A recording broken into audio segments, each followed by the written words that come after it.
باللہ من الشیطان الرجیم بسم اللہ الرحمن الرحیم۔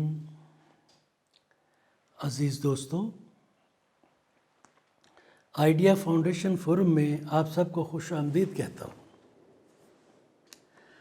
آج ہم تحقیقی موضوع مسلمانوں کے زوال کے 6 بڑے اسباب کے تحت 5ویں ذیلی عنوان خاموش اکثریتیں، دشمن کی شناخت اور اس سے لڑنے میں ناکامی پر گفتگو کریں گے۔ خاموش اکثریتیں، سائلنٹ میجورٹیز، دشمن کی شناخت اور اس سے لڑنے میں ناکامی پر گفتگو کریں گے۔ زندگی کے سماجی و اقتصادی اور سیاسی میدان میں ریاست کے شہریوں کی مساوات کا نظریہ ڈاکٹرائن آف ایکویٹی اسلامی تعلیمات کا طرہ امتیاز ہے۔ قرآن، سنت اور حضرت محمد صلی اللہ علیہ وسلم کا ارشاد کردہ خطبۃ الوداع اس نظریے کی تعبیر کے لیے ضروری فکری بنیاد فراہم کرتے ہیں، جبکہ عبادات تمام سماجی و اقتصادی اور سیاسی معاملات میں اس نظریے پر عمل کرنے کے لیے مسلمانوں کی تربیت کرتی ہیں۔ یہ نظریہ اسلام ہی کا خاصہ نہیں ہے۔ It is not specific to اسلام اور دین محمدی، بلکہ یہ اللہ کی وحدانیت پر ایمان کے ساتھ ساتھ پیغمبرانہ مشن کا بنیادی پیغام رہا ہے۔ یعنی جو ہم سے پہلے مذاہب ابراہیمی ہیں ان کا بھی یہ خاصہ رہا ہے۔ یہ تکثیریت، واٹ از تکثیریت؟ پلورلزم، جمہوری شراکت داری، انکلوسیوزم، سماجی و اقتصادی انصاف اور مساوات، مساوی حقوق اور استحقاق کو فروغ دیتا ہے۔ لیکن جیسا کہ تاریخ بتاتی ہے، زیادہ تر اشرافیائی طاقتیں جمہوری اشتراک سے عاری یا استخراجی ایکسٹریکٹو اداروں کی مدد سے دولت اور طاقت کے چند ہاتھوں میں ارتکاز کو یقینی بنا کر غاصبانہ حکمرانی قائم کرنے میں کامیاب ہوئی اور عوام کی غلامی کو دوام بخشنے کے لیے پرپیچوٹی حکمران اشرافیہ نے انہیں غریب اور جاہل رکھا، کہیں وہ سوچنے کی اہلیت نہ پالے۔ انسانی تاریخ میں جب بھی کوئی نبی اس عدم توازن کی اصلاح کے لیے آیا، حکمران اشرافیہ کی طرف سے اس کی مخالفت کی گئی، ہر ممکنہ ہتھ کنڈوں کو بروئے کار لا کر محکوم عوام کو اس کے اثر و رسوخ سے دور رکھا جا سکے۔ تاریخ کا المیہ اس حقیقت سے یہاں ہے کہ عوامی اکثریتیں جو جابرانہ حکمرانی کا شکار رہی ہیں، زیادہ تر جہالت، معمولی مفادات یا حکمران اشرافیہ کے انتقامی رد عمل کے خوف کی وجہ سے خاموش رہی ہے، سائلنٹ رہی ہے۔ مسلم معاشروں میں بھی انسانی مساوات کے انتہائی مضبوط نظریے اور عبادات کے شراکتی انداز کے باوجود شراکتی اداروں پر مبنی جمہوری نظام حکومت کے قیام کے لیے کبھی کوئی قابل قدر عوامی تحریک نہیں چل سکی۔ آج بھی مسلم دنیا کی پسماندگی کی سب سے بنیادی وجہ غیر جمہوری اور استخراجی سیاسی و اقتصادی اداروں کا تسلسل ہے۔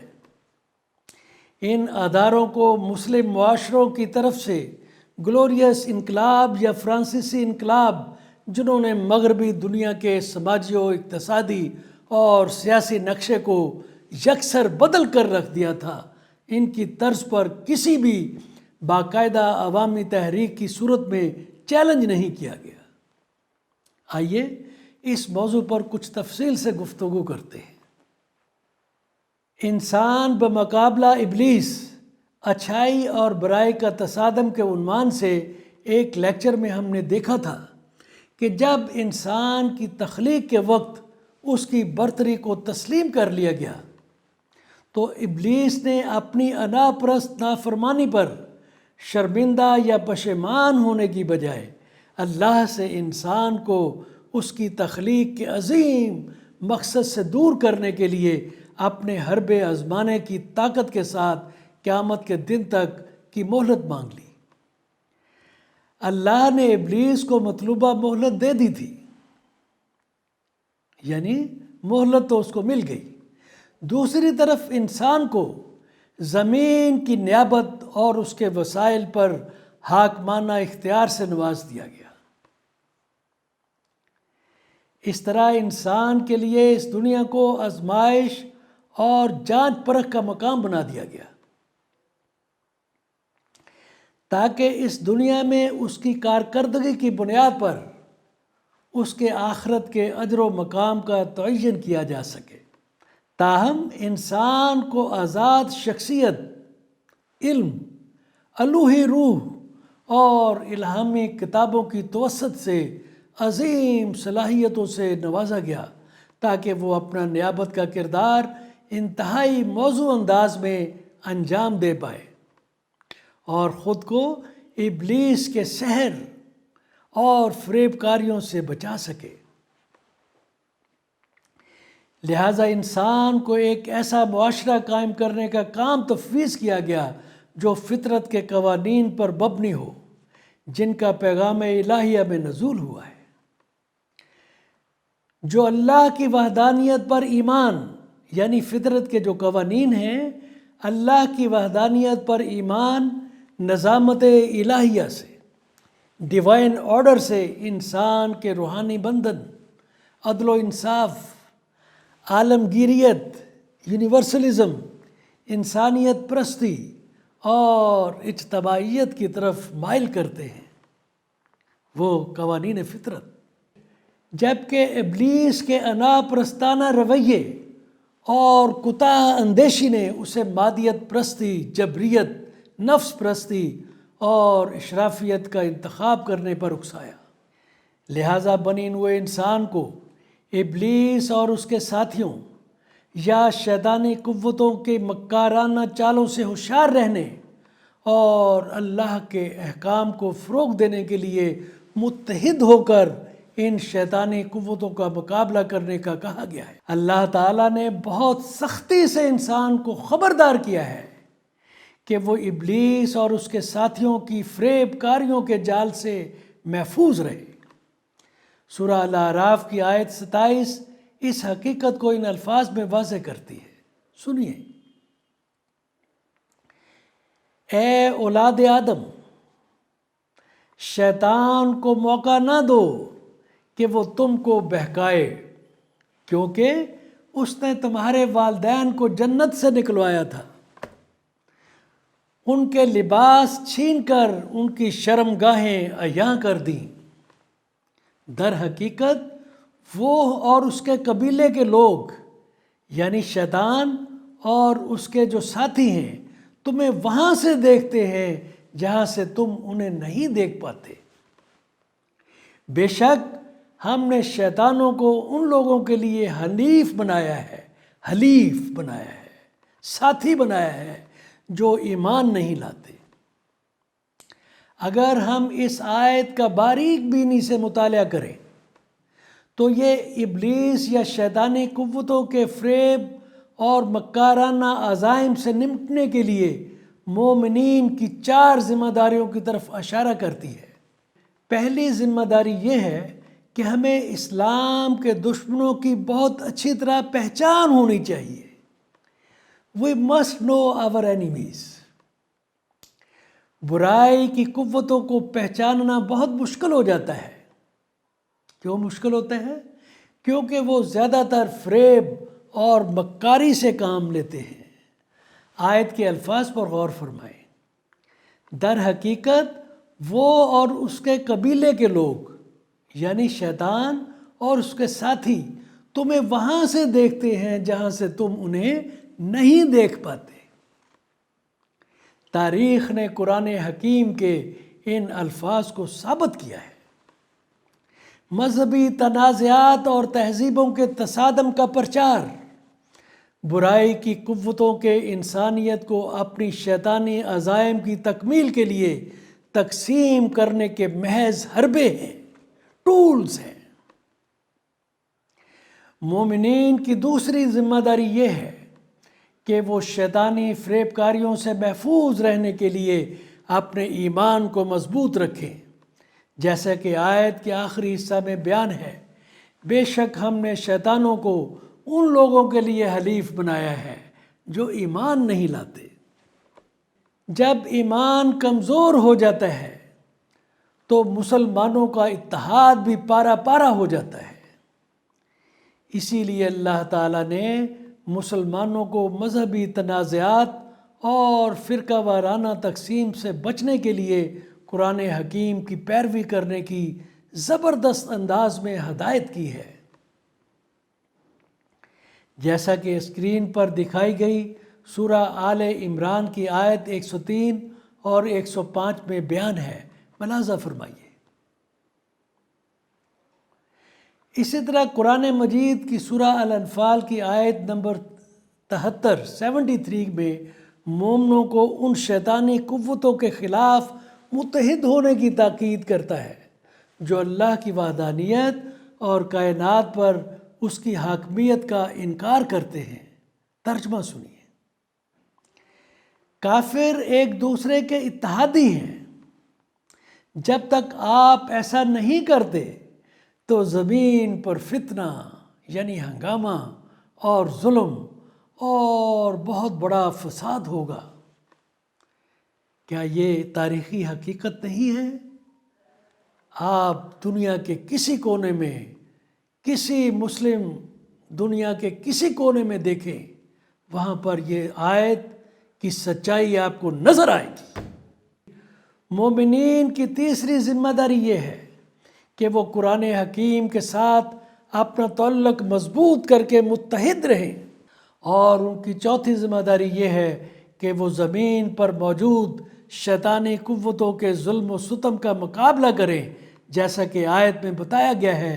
قرآن حکیم میں متعدد مقامات پر اللہ کے ارادے کو ظاہر کیا گیا ہے، جس میں مسلمانوں کو نیکی کی حمایت کرنے اور ناانصافی، عدم مساوات اور ہر طرح کے ظلم و ستم جیسی برائیوں سے لڑنے کی تلقین کی گئی ہے، زور دیا گیا ہے۔ اس کے لیے برائے کرم سورہ بقرہ کی آیت 143، سورہ آل عمران کی آیات 104 اور 110 اور سورہ العصر کی آیات 1 سے 3 کا مطالعہ کریں۔ عزیز دوستو، قرآن کی آیات جن کا ہم نے ذکر کیا ہے، ان میں مومنوں پر 4 ذمہ داریاں مقرر کی گئی ہیں تاکہ وہ خیر کو فروغ دیں اور ان برائیوں کی قوتوں سے لڑیں جو معاشرے میں ناانصافیوں، غیر مساواتی طرز عمل اور ہر قسم کے ظلم کا باعث بنتی ہے۔ سب سے اول اور اہم یہ ہے کہ برائی کی قوتوں یا اسلام کے دشمنوں کی نشاندہی کی جائے، اسلام کے دشمنوں کو پہچانا جائے۔ مومنین کو قرآن و سنت پر توجہ مرکوز کرتے ہوئے اپنے ایمان کو مضبوط کرنا چاہیے تاکہ داخلی اتحاد کو یقینی بنایا جا سکے، اور غیر سنجیدہ و غیر منطقی بنیادوں پر مبنی مذہبی تنازعات سے اجتناب کرنا چاہیے جو مسلم معاشرے کو جسمانی اور ذہنی طور پر کمزور کرنے کا سبب بنتے ہیں۔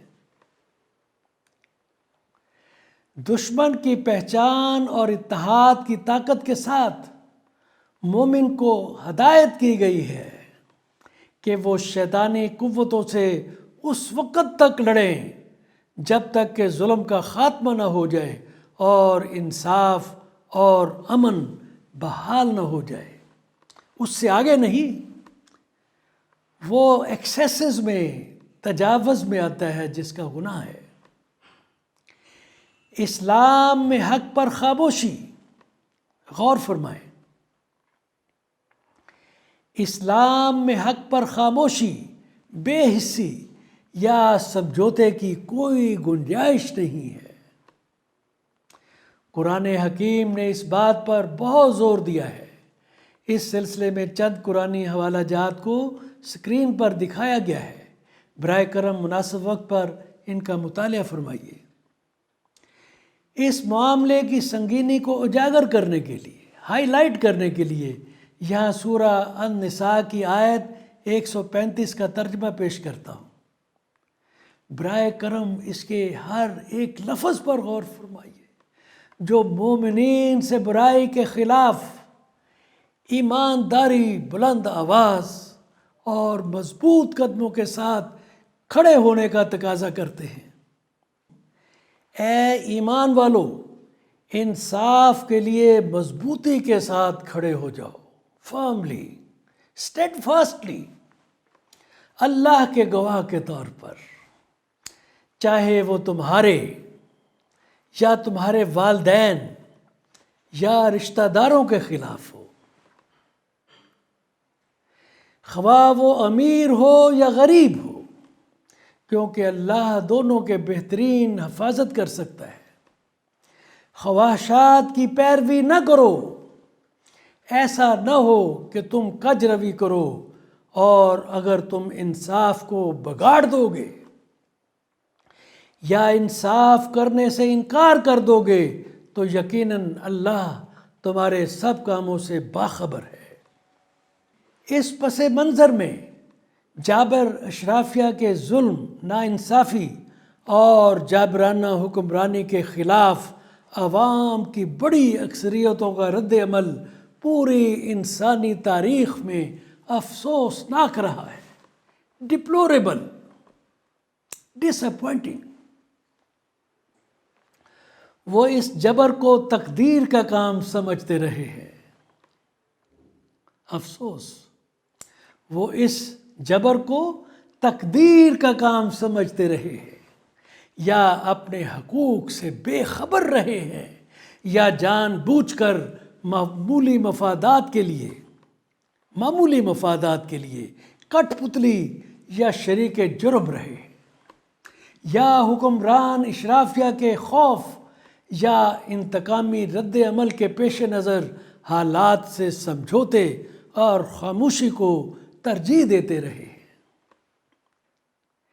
بڑی اکثریتوں کا یہ تاریخی المیہ انسانی معاشروں میں استخراجی اداروں کے ذریعے جابرانہ حکمرانی کو دوام بخشنے کا سب سے بڑا سبب رہا ہے۔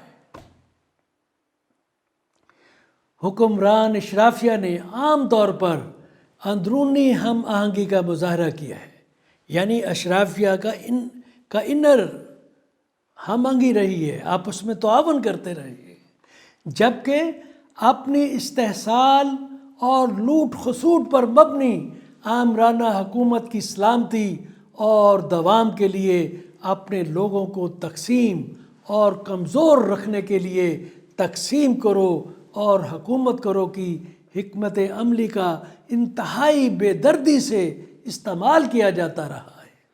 انسانی تاریخ کے صفحات سے ہمیں پتہ چلتا ہے کہ چھوٹی چھوٹی مادیت پسند اشرافیہ نے انسانوں کی اکثریتوں کو کیسے جغرافیائی، نسل پرستی، سیاسی و معاشی نعروں اور عقیدوں، ثقافتوں اور تہذیبوں کے بہانے تقسیم کر کے اپنے مفادات کی خدمت میں جکڑے رکھا ہے۔ اشرافیہ تقسیم کرو اور حکومت کرو کی اپنی حکمت عملی میں کامیاب رہے۔ کیوں کامیاب رہے؟ کیونکہ وہ متحد تھے اور اپنے مقاصد کو اچھی طرح جانتے تھے، جبکہ منتشر اور غیر منظم و بے ہنگم اکثریتوں نے اپنے مفادات اور اتحاد کی فطری طاقت سے بے خبر جبر اور استحصال کا شکار بنے رہنے کے لیے غیر فعال اور خاموش رہنا پسند کیا۔ آواز اٹھانے کی، کوئی تحریک چلانے کی جرت نہیں کی۔ آئیے تاریخ کے اوراق پر ایک نظر ڈالتے ہیں۔ طاقتور اشرافیہ نے اپنے مفادات کے تحفظ کے لیے حضرت نوح کے مشن کی ہر طرح سے مخالفت کی، جبکہ لوگوں کی اکثریت پیغام رسالت کی سچائی پر قائل تھی اور ان کے دل خیر کی قوتوں کے ساتھ دھڑک رہے تھے، لیکن خوف اور وقتی مفادات کے لیے وہ چھوٹی مگر طاقتور اشرافیہ کی ظالم حکومت کے خلاف کھڑے ہونے کی ہمت نہیں رکھتے تھے۔ اگر وہ اپنے ضمیر کی آواز کو نہ دباتے، غور فرمائیے، اگر وہ بے حس اکثریتیں اپنے ضمیر کی آواز کو نہ دباتے، اشرافیہ کے ظلم و استبداد کے خلاف اپنی خاموشی توڑ دیتے، تو برائی کی طاقتیں کبھی پنپ نہ پاتی اور انسانیت پر غلبہ حاصل نہ کر پاتی۔ اسی طرح حضرت ابراہیم علیہ السلام نے تبلیغ کی کہ انسان کی انا پرستی، ایگوٹزم اور ذات پرستی قوانین فطرت سے متصادم ہیں،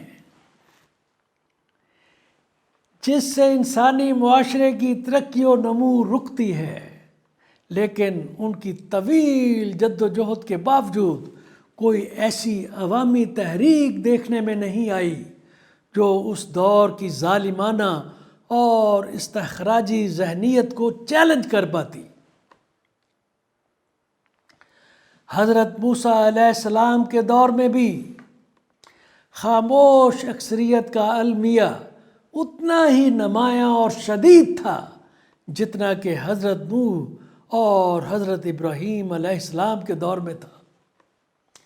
اسکرین پر دکھائی گئی سورہ یونس کی آیت 83 اس حقیقت کو ظاہر کرتی ہے۔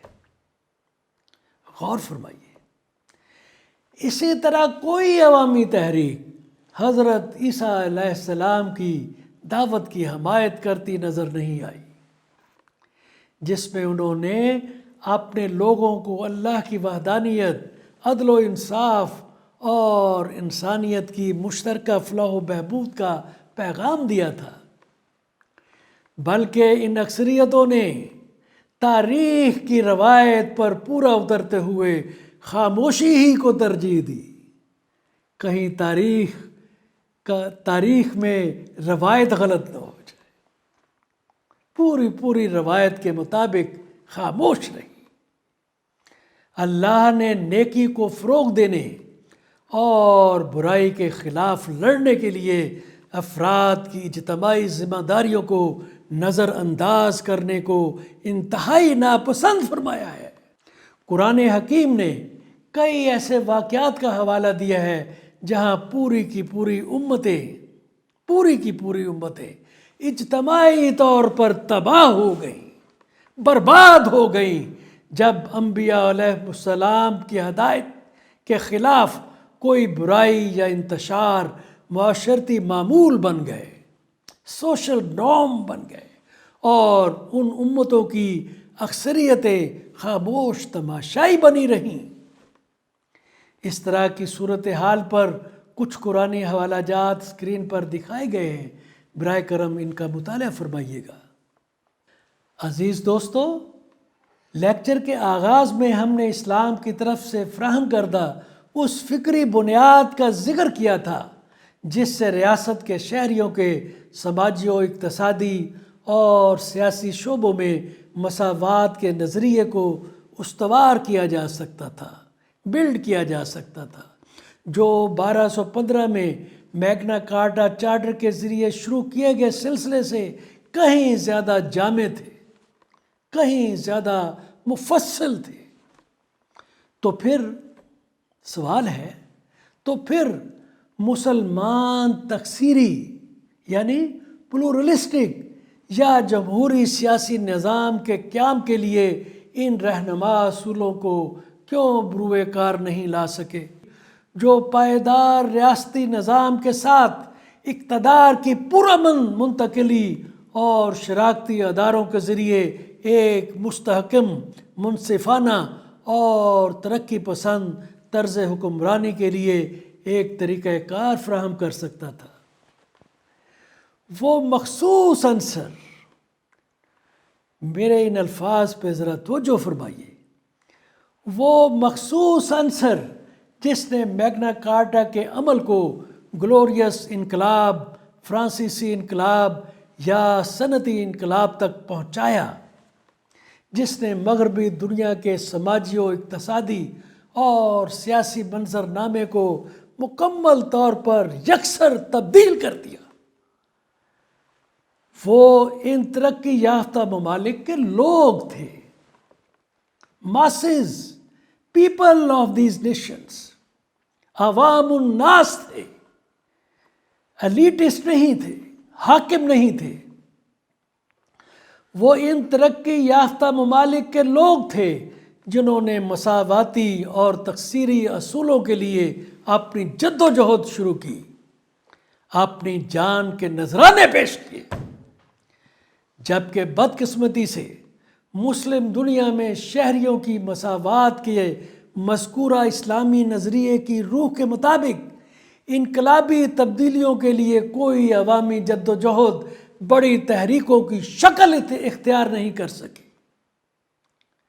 جن سے انسانیت کے مفادات کے محافظ تکثیریت، مساوات اور ترقی پسندانہ اصولوں پر مبنی اداروں کے قیام کی راہیں کھل پاتی۔ تو عزیز دوستو، میری عاجزانہ رائے میں یا تو یہ ہماری مذہبی قیادت کی لا علمی رہی ہے کہ وہ اسلام کی تکثیری اور ترقی پسند روح کو سمجھ نہیں سکے، تکثیری، ڈیموکریٹک، پلورلسٹک، عوامی، یا وہ بدنیتی سے پرانے رومن، فارسی، عرب سنڈروم سے پیدا ہونے والی سماجی و سیاسی تقسیم کی روایت کو نافذ کرتے آ رہے ہیں، جس کا ابتدائی مظاہرہ جنگ جمل اور صفین کے دنوں میں دیکھا گیا تھا، اور معصوم عوام کو دھوکہ دینے کے لیے، ڈیسیو کرنے کے لیے اس سماجی و سیاسی تقسیم کو بڑی چالاکی اور فریب کاری کے ساتھ فرقہ واریت میں ڈھال دیا گیا۔ اس طرح مذہبی قیادت نے مسلمانوں کو فرقہ وارانہ پیچیدگیوں میں، بھول بھلائیوں میں اس حد تک الجھائے رکھا کہ انہیں اسلام کے ترقی پسند اور ارتقائی پہلوؤں کو جاننے کا موقع ہی نہیں مل سکا۔ استبدادی اشرافیہ نے، استبدادی ڈیسپوٹک ایلیٹس نے سماجی و مذہبی تقسیم، فکری انحطاط اور استخراجی اداروں کی بنیاد پر اپنی حکمرانی کو برقرار رکھنے کے لیے اس طرح کے مذہبی انتشار و خلفشار کی سرپرستی کی۔ اب امت مسلمہ کو، اب ذرا غور کیجئے، اب امت مسلمہ کو سماجی و معاشی اور سیاسی انحطاط کی دلدل سے نکالنے کے لیے ہمیں اسلام کے مفادات کو مد نظر رکھتے ہوئے اپنے دوستوں اور دشمنوں کی شناخت کرنے کی ضرورت ہے۔ سب سے بنیادی تقاضا دوست اور دشمن کی آئیڈینٹیفیکیشن اور فرقہ وارانہ تقسیم اور تقلید، مذہبی شدت پسندی، نظریاتی موشگافیوں اور جبریت پرستانہ ڈٹرمنزم ذہنیت کی وجہ سے پیدا ہونے والی اخلاقی و فکری جمود کا مقابلہ کرنے اور قرآنی اصولوں کی روشنی میں شراکتی اور تکثیری اصولوں پر مبنی سماجی و اقتصادی اور سیاسی اداروں کی تعمیر کے لیے ایک وسیع تر عوامی تحریک چلانے کے لیے ہمہ گیر اتحاد کی ضرورت ہے۔ ہمہ گیر اتحاد کی ضرورت ہے، universal unity of the Muslims, تاکہ ملت اسلامیہ امن، خوشحالی اور آزادی کے شاندار شاہراہ پر گامزن ہو سکے۔ تو میرے عزیز دوستو، اس کے ساتھ ہم اپنی آج کی گفتگو ختم کرتے ہیں۔ یہ پروگرام اردو اور انگریزی دونوں زبانوں میں ریکارڈ کیے گئے ہیں۔ ان کی ویڈیوز آئیڈیا فاؤنڈیشن کی ویب سائٹ، اس کے یوٹیوب چینل اور فیس بک پر دیکھی جا سکتی ہیں۔ پچھلی ویڈیوز اور تحریری کاپیاں بھی فاؤنڈیشن کی ویب سائٹ پر دستیاب ہیں۔ پڑھنے کے شوقین خواتین و حضرات ان سے استفادہ کر سکتے ہیں۔ آج کا لیکچر نمبر 136 ہے۔ برائے کرم اس پروگرام کا کوڈ نمبر نوٹ فرما لیں۔ Idea 1BR29، website www.ideafoundation.com.pk۔ تمام دوستوں سے گزارش ہے کہ اس نیک مقصد کے حصول میں اپنا حصہ ڈالنے کے لیے فاؤنڈیشن کے یوٹیوب ویب چینل کو ضرور سبسکرائب کریں۔ آپ کی شرکت کا شکریہ۔ اللہ حافظ۔